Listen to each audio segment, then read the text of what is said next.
Greetings, my fellow seekers, and welcome to week 2 of our course in Arts and Humanity, 20th Century and Beyond.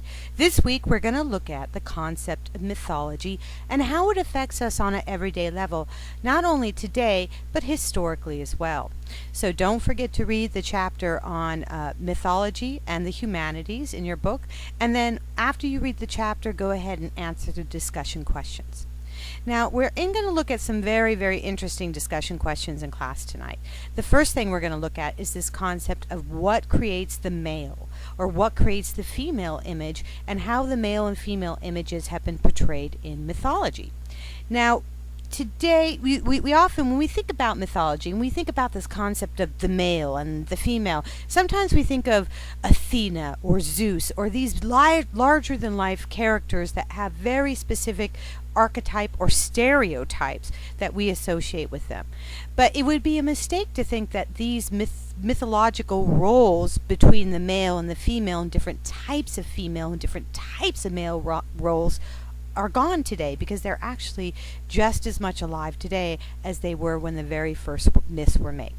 So let's consider this. How about the idea, the difference between the blonde, the brunette, and the redhead female in today's culture?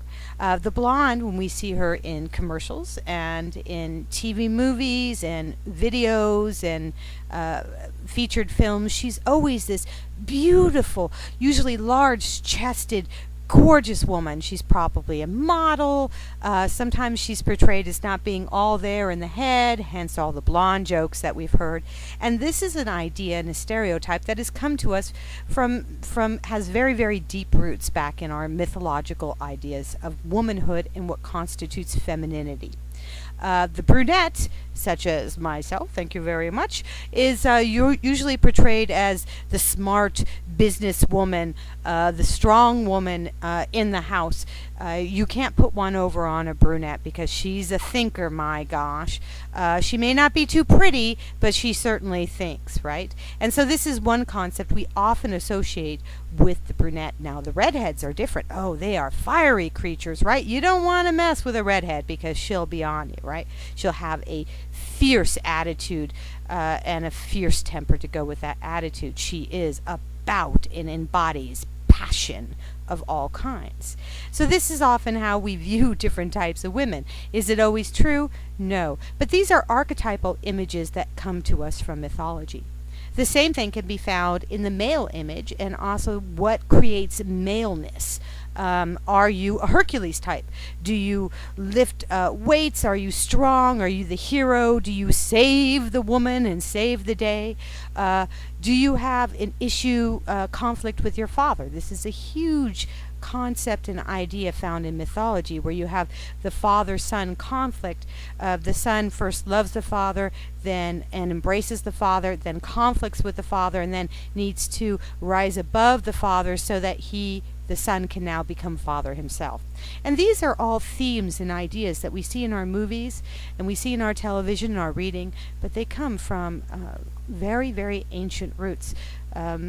And they're actually, in some ways, part of, I think, our mental makeup and understanding of relating to each other and communicating with each other. Now, in the second discussion thread this week, we're going to talk about the problems with being a celebrity, all right?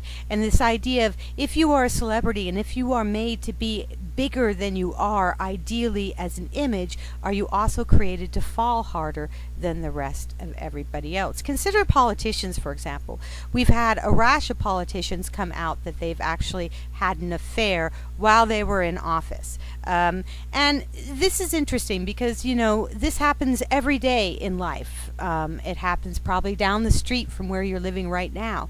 But how we view that fall, that misgiving, that lack of ethic with a star is going to be much, much different than how we view it for the everyday person down the street. And so what do we do to our famous people, to our celebrities?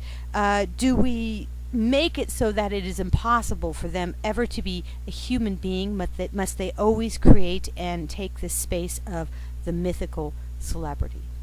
So these are some concepts and ideas we're going to look at this week. I hope to see you in seminar, and That's my cat. And we both say goodbye and have a good week. I'll talk to you soon. Bye bye.